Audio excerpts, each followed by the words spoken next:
Hello, I'm Janet Ayers, and today we're going to talk about community power dynamics.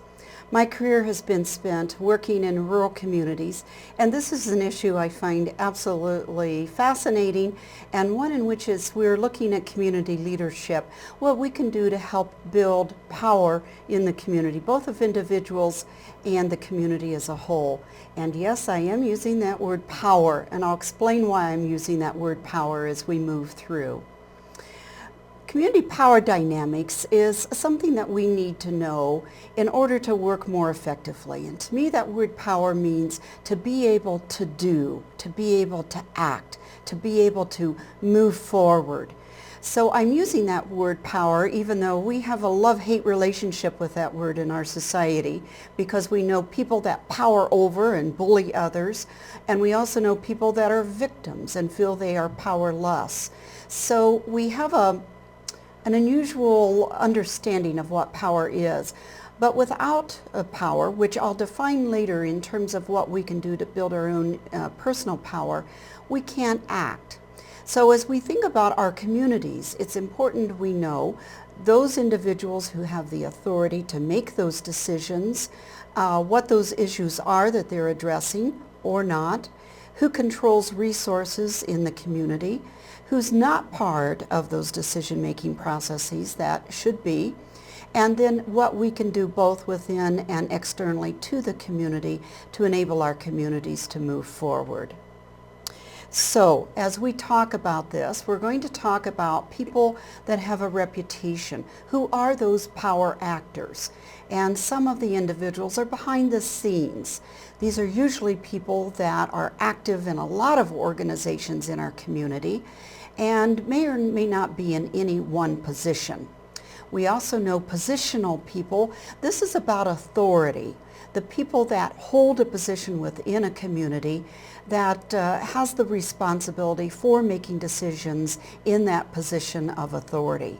And also the many volunteers in our communities who get involved to get things done. I'm going to give just a brief historical perspective about power structures in our communities. These studies started in the 1950s, and they're really fascinating. The reason for giving this brief historical perspective is that because many of the attitudes and many of the institutions actually in our current contemporary communities are still a holdover of many of these structures that were much more visible and much more powerful in a historical perspective, but still exist. So as I go through this, I want you to think about your own local community and whether or not this still exists in your community. One of those structures was a pyramid, where there was one family or maybe even a person that pretty much controlled what happened in that community. When I first started working in communities in the late 70s, this was a very dominant form of power structure. And there were communities where I had to go to get the blessing of that individual or that group. Some of these were religious groups that pretty much controlled what went on in that community. Does this still exist in your community? Another form of power structure was what we call factional community power structure. This was very common, again, in Indiana between labor and management or religious groups or political groups that really sort of controlled what happened or what didn't happen in the community. Maybe in some of our communities this still exists in terms of a common faction today is between county council and county commissioners. These struggles and constant fighting with each other is not very useful in terms of moving a community forward. A more common power structure today is what we call special interests, where when you look at who's making the decisions or defining the agenda, who's those individuals, what's the organizations involved in local government or in agriculture or in industry or school or medical care. And there's a group of individuals that might be identified within that particular realm of influence. Some of our communities may not have a power structure, and this often happens in communities that are rapidly growing, newly forming communities, which we have across Indiana, or if there was a pyramid power structure and that pyramid power structure no longer exists. There may be simply a void. Not really clear who does make decisions or how those decisions are made.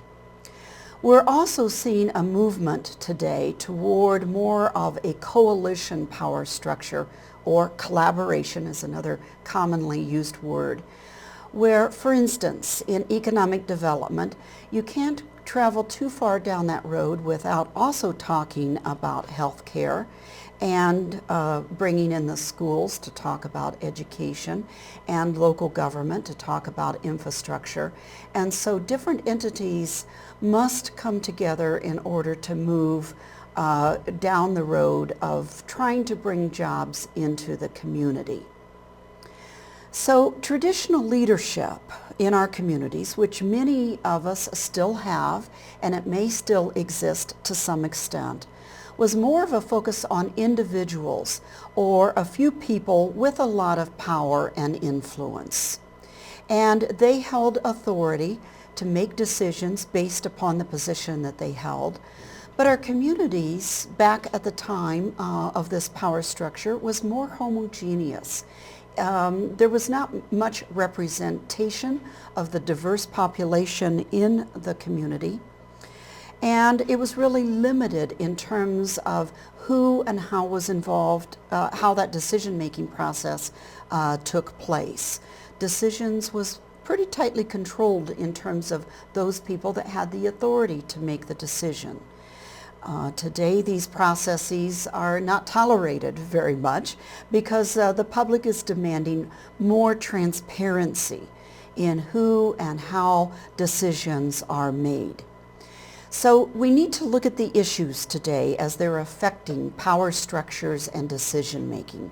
We know that the issues are changing very, very rapidly, and they're very complex. There's no one simple solution to any one issue in our community, and multiple parties are involved in making those decisions. They're also going to be very controversial with many different perspectives about what the solutions ought to be. Also very strongly held values about issues, and issues cross many jurisdictions. In other words, there's no one entity that's in charge of most of the community issues today. Instead, they're multi-jurisdictional with many different individuals and organizations involved and many different levels of power that's going to be exercised. And in this process of decision making, there's going to be many different types and levels of knowledge. People bring different points of view and different knowledge sets with them. And with today's technology of being able to communicate instantly, what we know about issues and how decisions are made can be made in just a click. So as we look at contemporary public issue, a definition about what this might mean is given by John Bryson and Barbara Crosby in their Leadership for the Common Good. That leadership, and as we talk about public leadership, is the inspiration and the mobilization of others to undertake collective action in the pursuit of the common good. So as we think about that in community leadership programs, this is something for us to talk about. What does that mean? And how do we work together in collaborative ways around these issues that are very complex and we know are going to be controversial? How do we make this work? So rather than focusing on a set of individuals, it's really on the process of how do we communicate, how do we build trust, how do we work through our differences. And we know that conflict is going to be inherent in this process. So how do we bring people together, willing to sit down, take the time to work through some of these differences, where we know we're going to be problem solving, and in that process we're going to be deliberating about what ought to be, what could be, what should be, and how do we negotiate our different interests. And how do we hopefully come to consensus rather than fight it out and have to go through court. This requires a whole new set of skills and knowledge to be able to work in this new context. So power, and as we think about our power, both individually and collectively as a community, might be defined as the ability to do, the ability to act, our ability to get things done. So we can think about that individually. We can also think about that collectively. It's also determined about our motivation. And motivation is very, very important as we're building relationships and as we're building trust, because our motivation, our intent, is sort of the defining factor in terms of whether or not we're trusted by others. What is our intent? So as we think about our power, whether it's our own individual power or our collective power in the community, is our motivation, our intent, plus our resources. And those resources can be very diverse. So let's talk just a bit about our motivation. What motivates us to get involved, to act in the community? What motivates us to engage? What motivates us to be involved in a community leadership program? What motivates us to give our time and our talents? Well, it may be because we're concerned about an issue, a particular issue that we feel passionately about or we're going to be affected by. It may be our concern for the community in general. It may be that we want to make a difference. It may be that we want to use our skills, our talents, our experience. We want to grow. We want to learn more. And we want to work with others. We want to socialize. Those are all very good reasons that motivates us to get involved.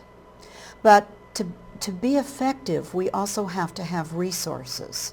So we think about what are the resources that we bring to the community. We bring our time, we bring our talents, our skills, our knowledge, our experiences. We may bring our financial resources or our ability to link with financial resources.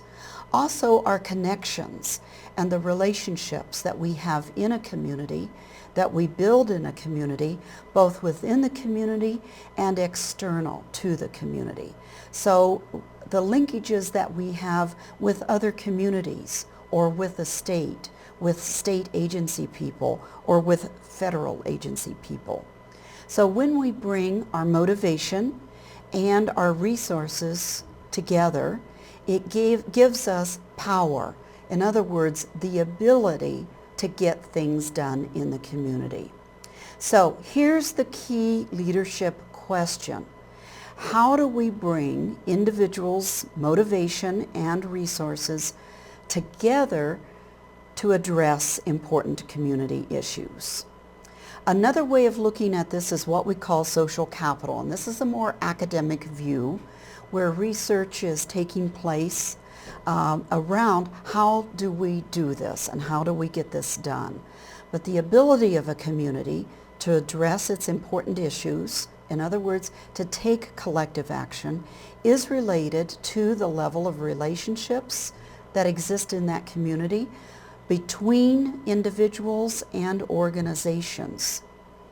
And this is absolutely fundamental in community development work. And as we build the capacity both of individuals and that connection between individuals is what we call social capital. Another way of talking about this is community power. So, does your community have power? I like to use that word power because I don't see it as a dirty word.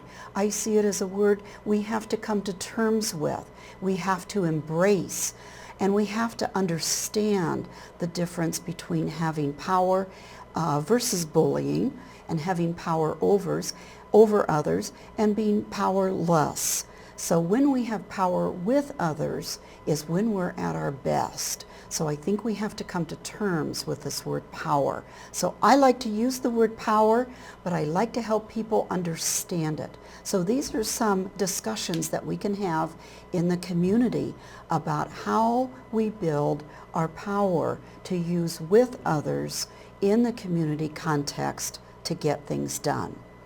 So we can assess our community on whether or not it has power. Is it able to act? And we can ask questions when a community is facing a critical issue. How does it act? How does it get that issue resolved? What's the process? Who's involved? How's the decision made and by whom?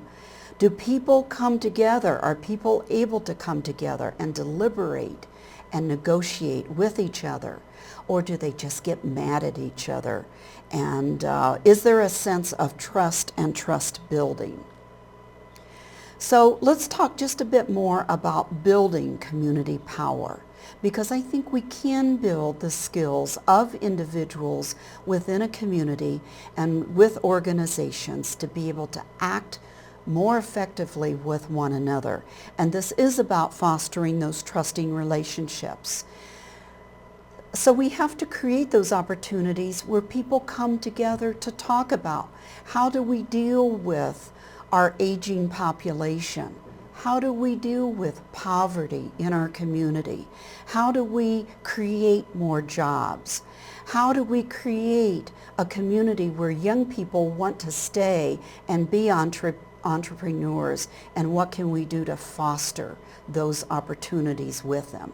How can we create more open communication networks so that those in power aren't trying to make decisions just on their own, but feel comfortable being transparent, not just using that word transparency?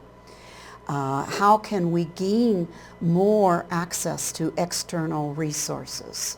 So I think we have to be able to talk about these things in public so that we can act more transparently and actually create more trust rather than just use the words. So in summary, our communities are changing, and so are our community power structures. The complexity and the controversy that surround so many of the issues in our communities today require that we have these conversations around community power and how we act with each other, as well as how we act individually. There are some wonderful resources that can help guide our thinking, and I've listed these on this resource list. And I think it's a way to challenge some of our thinking and conversations in our community leadership programs around our own individual power and how we feel about power and how we build power collectively in the community.